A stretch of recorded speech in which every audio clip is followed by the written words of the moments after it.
azwi mbongo siko na évangile yango moni lo alingiawa yoza pasteur oza mario oza na mwasi na ndaku omoni il y a des hommes de Dieu au déjà ba pengui aza pasteur kaka po ba benga ke pasteur mais en soi déjà pengwa tiote marawano tea sero tala yo amono déjà pantalon olongwa o wana talo amona de ndanga longola ko chemise nalingi nanga mot de passe ona banda kona binge. Voilà, amis internautes, bonjour, bonsoir. Très heureux, chers internautes, de vous avoir encore trop.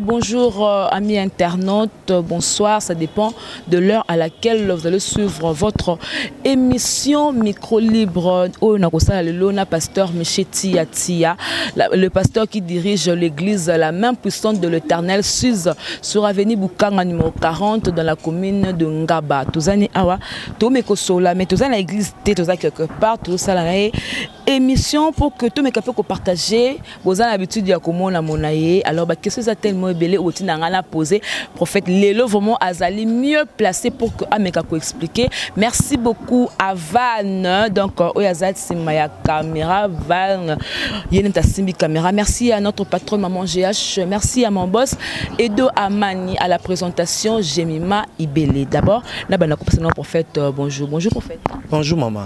Bonissant. Ngolu ya Nzambe, ngolu toujours. Voilà, ngolu ya Nzambe prophète ezana bana Nzambe bazotala yo un mot d'abord déjà ya courage oyo kokopesa bango na tongo ya lelo. Nzambe apambola bande konoso bazolanda biso na lingi na biso ko perdre espoir te que Yesu aza capable de repérer sa solution à problème nyonso zanango. Na lobaka c'est possible que vivre miracle, c'est possible que Congo yo ebonga. C'est possible que makambo malamu salama, c'est possible que bakambi na biso ya Congo babongo la mité mabasala pe musala malamu na mboka, c'est possible. Voilà, c'est possible ndé prophète alobi donner surtout ezara na mabongsa Nzambe. Prophète d'abord tout bana la question. Est-ce que un prophète ou alors un homme de Dieu a quoi dans la base mi balé mi satu opena bali bango officiellement? Bon, waneza ezo dépendre na doctrine ya mutu na mutu. Selonga na ebi ke musali Nzambe fa na mwasi moko. Njoto moko mwasi moko pona mobali moko. C'est ça. Donc pona nga na ebi yango bongo. O babala base belé on a se baza libanda ya makamwa Nzambe. Baza libanda ya makamwa Nzambe, baza vraiment libanda ya Bible. Bato bongo fo bazongela na Nzambe. Baza ba païens. Ce sont des païens. Bon, mutu mso ko za ne pe païen te. Azane mo Christ, c'est un homme de Dieu, mais à pengui abimi libanda par rapport ya makambo azosala. Hein? Donc c'est pas bien. Mais tant que le bongo Salomo zaki na basi kombe, basi Salomo pas zaki na basi belé, ba copine kutu pe ekoleka. Bango baza ba Salomo. Tous en Ancien Testament, nous sommes dans la Nouvelle Alliance. Tous en Ancienne Alliance. Tous en la Nouvelle Alliance. Donc, Aza Salomon. Donc, Atika Salomon, Bible dit moi si mon corps pour na mobali, mon corps pour na moi si mon corps, c'est ça. Mais ma copine paie à cause d'année paie pour moi soulagement. Au moni, il y a des hommes de Dieu au déjà ba pengui. Aza pasteur car pour ba benga ke pasteur. Mais en soi déjà pengwa. Aza sunan Nzambete. Au moni Nathan Otoza, il y a peu de ces au bazan Nzambe. Il y a basali Nzambo, il y a solo bazamuke. La plupart il y a batu du fait qu'il y a un évangile pour na koluka mbongo. Allié sa banana avimbi sa libumwa so mami tuka. Yango na tango comme azala déjà tango azaki na mpaga na azaki na makantifa na basi 15. Parce que le bande ko sala ka banga Nzambe azaki pas na mbongo te. Mais tango déjà yé azwi mbongo siko na évangile yango moni lo alingiawa yoza pasteur oza mario oza na mwasi na ndaku mozana ba makangu 17 yo pasteur na église déjà bimana ba sœur nyonso tout donc tiote marawano te a sero tala yo amono déjà pantalon olongwa o wana talo amona de ndanga longola ko chemise c'est pas normal. Et ça normal, il faut pas bon la mitema. En fait il y a un moment ben tout nous expliquer na vana la place mon boy daki na ba sanze mo ba daki na coin ba beta ba bina onde na bo il faut na beta na Philippe ezani. Philippe, on a habité Philippe Yozoloba. Na tuni bo parce que na souka on a compris que Philippe Sudani on a tuni yo pour ovanda na bango. Philippe ezani. Oyo comprendre que on a na souka ezaki ni. Peut-être qu'on peut s'en idée parce que Philippe n'est bien dans la Bible. Philippiens On a évité oh wana ba on balo ba kezani. Ça veut dire que non a occupé ça mais la bière doit bête moi copo. OK musa nzamba ko bandomela masanga te, c'est un païen. A païen. Fa bongo la mutema. Aza mupagano. Yo mela masanga te. Jamais. Jamais. Moi je ne prends pas la bière. Jamais. Oh. Mais oui. Bien, moi je ne prends pas la bière. Que tu es conscient au mélaranopé. J'allais dire que je ne prends pas l'alcool. OK? Parce que na sainte scène na biso to ça il a 20. Si on a dit que na zoak alcool c'est que même na sainte scène pe na ça il a rangoté. Or na sainte scène na biso to zoak 20, au julipa, au sambelipo na ngo tout ça. Mais tant au monde déjà musala nzambe OK pena na bar, toi fa na ndako na ye, je connais un il ba verre no so ba pesa ka la raya grise. Doza na protocole ne moko yaka a baloleli yango na kati a pesa o mona ka ba yele na cher esika avanté ya ba yaka ngo na carafe. Aye atondi seli monika pasteur o mela otala bino miso comme rouge. Mai ni nango ba. Batu alingate batu ba mona. Ça c'est pas normal. Tant ozo lingo transmettre batu maloba nda mais na cher ozo mela masanga. Tala bana na nzambe fo ba kebele na sepela ki makasi na commentaire moko ndeko moko chaki na émission na biso to utaki osala alobi boye alobi il faut to keba ata bino batu boza na poto avant la émission na internet soko la émission avant benga prophète ngo fo zona nous temps ya ko sambela ke nzambe soki penza za mosali na yo nde lobela ngai parce que za na batu ebele a osala bi émission internet po zo mbongo mais non pas transmettre vie. Comme ça en commerce. Commerce, OK. Yango nozomo na banda bandi maté na ye comme ça ne ko finga baninga, ko finga ba politicien, po zo base, po ba yokaye, po abando benga. Tant to le kaboy, il faut to transmettre vie. Yango mon na vitara plus ba question na linga to te ya. Na ye po na te ya bana na nzambe ba kangola mape ba pambola. C'est ça. Et non po na lukana zo mbongo. Na yana makamanza mete pona zo mbongo. Mais tango lobi a que lobi ko mela masanga za mabe bato basala ngo baza ba païen. Ce qu'on a kaya basango. Bango ba milaka la bango ko pa mondimne. Papa Mélanie non melananga produit tel pour ne pas citer les noms. Est-ce que bango wana pe baza ba païen ou bien za doctrine na bango ne permettre ba mela masanga. Ce qui est bien, hein? Ce qui comme la masangeza bien ba pasteur ba zwa kango aebo une église a chemisa na ba diacre na ba mama diagonesse bango nyonso sombeli bango nkoimoko tembo o melani mama diagonesse tembo na omo papa protocole tembo ba melango en plein air ce qui est bien ba melango ya batama pourquoi ba sango pona bango eza mabete ba melango en plein air parce que ce qui pona pasteur yo melango eza bien somba ngo na miso batu o melango na chambre poani o melango tchaka ngo na carafe bat ba mona te pourquoi. Mais batum suba le beza faute bato bayaka na évangile c'est-à-dire ba papa o batera biso ba papa na biso ba dina bala ba papa na biso ya kala o batera biso batera biso bien te que non et nango mabete mais là mais ko langwa ndete po batera biso bien te na même évangile o bango ba yela biso to lo ba batera biso bien te kaka yango wana moko to zula baptême kaka matea na bango yango mte bongo sa biso mitema kaka matea na bango yango mte komisi biso basala nzambe lelo kaka lelo nde pona masanga to lo beke batera bien te. Ça c'est pas normal. Soko lingo mela masanga lukaka ba version okangisa opesi nesikolo bakia ba papa na batia bien. Faut to respecter pe bonction. Ba papa wana neti mutu lokola muza edi na bala. Aza mutu asali belé. C'est un homme ngana loba c'est un homme mystérieux. La Bible nous dit nous sommes environnés d'une grande nuée de témoins. Donc ba papa wana na minute baza lokola ba esprit oyo ba kufa mais milimo na bango ekufa te parce que milimo na bango yonde do sala likona biso hein tant que zolo ba bongo ke ba papa na bateya ka bien te poka o mela masanga o langwa ozo buka basali ya nzambe o baza ba ene baza ba père na biso na molimo nzamba o ako frapper yo. Maintenant quand tu dis ça na papa edi na bala nzamba benga bango paix à leurs âmes ba tout bateya ke évangile. Maintenant quand tu regardes ba papa tout atikali ba zebele hein ba kankenza ba sonika futa ba porte mbiye ce que so mutu peno sinon te yé peut-être na tala ki na mona ki na ba ran hein na taki na ba ran ata pepre na papa ba di na bala e koza netina.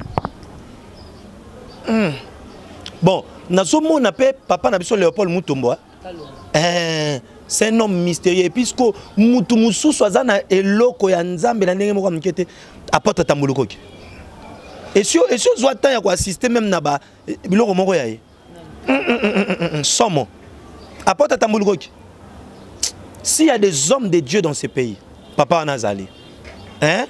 Papa, je le crois Moussa Nzambe, évangéliste Walesa. Hein? Non. Oyebi, avant, na découvert qui était. Mais na fandi Nathalie, na zwa vision moko, na zo mona ili kolo ngomba malati pembe. Parce que avant nanda ko boudé, nanda lo basa oyo boye. Parce que il y a des gens baloba pe mabe. Ba on peut l'émission moto sala. OK. Mais après wana lorsque je priais, na moni ili kolo ngomba lati pembe. Mais na moni sika zala ki ba neige ezokoya. Na tuni nzambe pourquoi nzamba yebisinga boye. Aza mosali na ngai. Nde na comprendre que non muto aza mosali nzambe. Et na comment telle ce qu'on a ba dimension wana. Na ba dimension wana nzamba pambola papa Walesa, nzamba pambola apôtre Tambulukoki, papa Ignace, que Dieu vous bénisse papa. Nzambe na bino pambola bi. Papa pasteur Moïse la réserve de l'Éternel. Oui, pasteur Moïse la réserve de l'Éternel kutunde aza muto yo aye eza le rôle là. Omoni na mona ke le rôle la Kutino. Oyebi papa chitango ayaki ba pasteur bandola ta ba veste milai, ba pasteur wala ta kangiti awa. Donc on irait makambo kola ta bien ya propre ya rapona basa nzambe te. Mais ton papa aye amemi loko mobo. Eza biloko pasteur Moïse azomema la réserve de l'Éternel. Amemi loko motala ka chaîne na siloé. Omona ngweza te ndenge moko na ba chaîne moko boye te. Différence wana. Omoni ke mosa nzamba azwa ke église ezaki na ndenge moko amemi yango. C'est un visionnaire, aza muto aza na avenir, aza na vision. Ndenge mwana nga moko église ando esanga bi papa aza na makambu. Parce qu'on a tenu makamni ni abika makambu. Na comprendre que c'est un homme de Dieu. Prophète tous selon entre nous. Basala nzambe babibino ba prophète beaucoup mo katalitoi. Poyo karanyonso. Beaucoup mo tia le qu'on a ça le lemo pour betara ba prophétie à précision. Au betara libanda. Est-ce que c'est vrai, il y a na lobi boy. Kolobate ke bino, hein? Parmi le vrai, il y a aussi le faux. Parmi le faux, il y a aussi le vrai. Il y a beaucoup, franchement, il y a beaucoup des hommes de Dieu dans notre pays. Ici, Babungi. Hein? Ici, Babungi. Na mona me musa nzamba zo mela diamba na cigarette azo benga ngo ephésien. Ayibisinga na kyo ça l'ephésien. N'est-ce pas que ça la Philippe. Na kanisi loko l'ephésien no bi ephésien na kanisi loko la ozo Bible. Na tala boye diamba na ki somo na bi na vie nanga na ko tambola suna mtote. Pas melika ephésien. Comment est-ce que yo ko za lomela ka cigarette omelaka diamba? Ça c'est pas normal. Ça c'est pas normal. Mais muta mela masanga boko tambola mona ye. Na ko tambola na pourquoi? On donne que c'est qu'on a, qu'est-ce qu'il va me donner? Qu'est-ce qu'il va me transmettre? On retransmettre tant que il faut transmettre vie. Yo nan ko inakati na yo. Tolobaka Yesu to yamba ya zana mutema na biso. Siko yo zana Yesu na mutema na yo memela nkoi. C'est que tu omela wana na Yesu na pas sala ni. C'est que yo pasteur Yesu na za soula. Pour omelisa kenga. Pour ça ko la malamu poza la sous les effets ya masanga. Molimo nini yo yamba. Molimo nini yo epusaka yo sakola. Ezaka molimo Yesu totanga na Bible to Jésus-Christ vraiment. Ça c'est pas normal. En fait ndoza wana sur le lobo na gouvernement oyo zobima sika. Babi non, tolingi ba homme de Dieu bazala pour basala nzambe. Ba bengi yo prophète monsieur tia. Okokende ko travailler na gouvernement be okende te. Soki ba bengi nga na okende mais faut bandima makamnando yesa bango. Parce que oh oui, il y a des hommes de Dieu bakenda déjà. Tout le monde appelle bakenda mais basala le côté oui bandimi oui. Non bandimi non. Mais Moussa Nzambe exemple Moussa Nzambe bon atangi na politique. Encore kende ko sala na politique, ce n'est pas ezama bete. Mais tango yo kei, il faut battre la plus bon Nzambe. On comprend? Parce que dans le banon jemima, il faut yebe sika to uta. Et moko tango sala Moussa Nzambe faut et là que konya tiso frein faut kanisa ke sika nzamba zwayo nesika ne yo musala nzambe nzamba zwayo na pasi abandio tombolo muke siko ke kuno komoza pona ba $10,000 na ba $20,000 olingo trahir oteka Yesu azana mutema no na sepelaka na ndeko moko lobi na koteka jamais bilanga ya batata na ngai. Hein? Héritage na biso ezali Bible maloba na nzambe na koki jamais koteka héritage pona mbongo. C'est pas une réponse nayo mais ça na tobenga collègue pasteur na yo ya bino aleka na TV ba tourner même question mais ya lobi mosala nzambe jamais ko kene na makambo tali politique parce que na kata politique le coûter za na kati na kata politique comme la makile za na kati ba sacrifice za na kati donc mosala ba ko ça jamais politique na yebi siyo boy mosala nzambe akoki ko kende mais il faut même nzambe kuna. Tu ne peux pas partir là-bas au comme à l'okola bango. Bibi tozana mokili, mais tozaya mokilité. Donc na ko kende sika batu ya mokili baza. Mais faut na imposer bango bonzambe. Qu'est-ce qui a fait que Pierre va remarquer que Pierre azaki moko azaki na Yesu? Yo quand si Pierre awanga na Yesu pas azaki na sentiment. Non. Pierre ne voulait pas trahir Jésus, ne pouvait pas aussi trahir Jésus. Mais tant que Pierre a cueilli à Kouti Batu, Yesu kuna ba obete. Pierre a ki afandi, bango na so ba fandi ba oloba. Mais fandeli o Pierre afandaki, ezaki différent na batu nyo so ba fandaki wana. Ba lobi biso to fandi boy mais afandi nini? Afandi lokola bato bazalaka na Yesu ba fandaka. C'est que yo za moko na bango. Ne Pierre ko banga ba bomaye, ndalo ba kingate. Aki a telemi. Ba tali ndenge ba telemi ba moni Pierre a telemi différent. Ba c'est yo za habité na zate. Caractère on est qui boye sur ekota qui est akoka sur ko sala différent akoka ki te ko kokana na ba pagano yo mosala nzambe tango ke okomi député mais tango ke kuna ezana biloko mususu yonde fotele mela yango ezana biloko mususu ya bonzambe yonde fokota yango e kamwisanga yi ba tio ko tala mawa yo ba no ko tele mela bango papa ba ochanga na mawa ndenge ni ba voter o te me ba tio ka tenzala ka wana siko yango wana mwana ebisa ki il y a des gens au ba okene même ba parlement ba voter bango te ba nommer ko nommer make netinga na ebi ke bo chenga ko non kende kuna ko luka nini je peux pas partir là-bas oi makam su photos ala ka juste tango ebi ke loko yo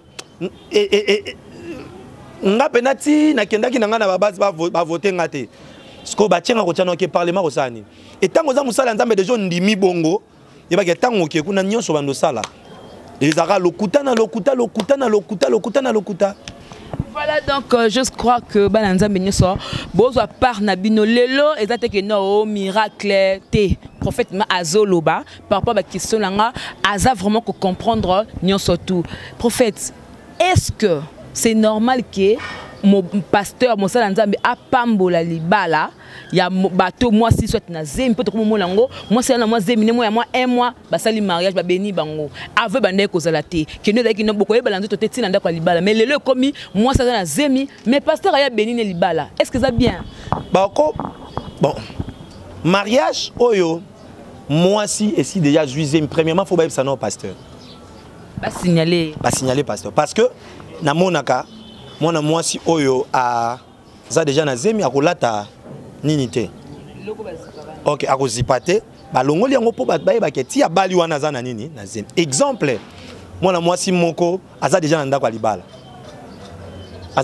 alibala mais bayoka na mbali ne ke basala mariage ko ba sala penda mariage religieux ba qui n'est pas baboti puis ba ya pas nzambe oboya ko pambola bango po moi si on a déjà zaki na ndako alibala non to pambola bango to pamboli bango c'est tout mais il faut toyer bakaza na zemi tant aza dia na zemi ba lati sa été ndenge munto ke non aza na zemi te parce que on est alwa to kosi il faut batbaye bakya moni ti ba pamboli wana aza na zemi c'est ça. Voilà. Donc en fait, comme vraiment que chuter prochainement dans linga to solala nous par rapport à Dim parce que tout le monde a tout nengai pour fait américain ko expliquer sur par rapport à Dim. Donc on est à la prochainement yo muto ota la besoin émission au loto lobelango te même balasima et longo la prophète ndé ko meka un peu ko solala makambo wana. Émission toto ça la précédente au sala qui makambo lobe makambo ya gouvernement makambo ya mboka tout ça.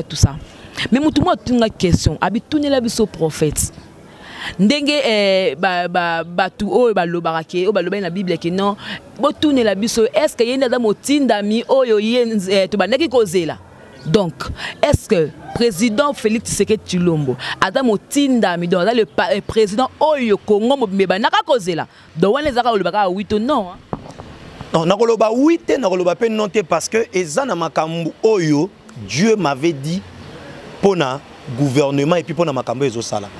OK? Na ebisa ki yo boy. Un prophète, il faut yebaka makambu déjà avant que batu bazoluka ba yebanga. Oh yo zoluko comprendre prophète déjà comprenant ki avant yo.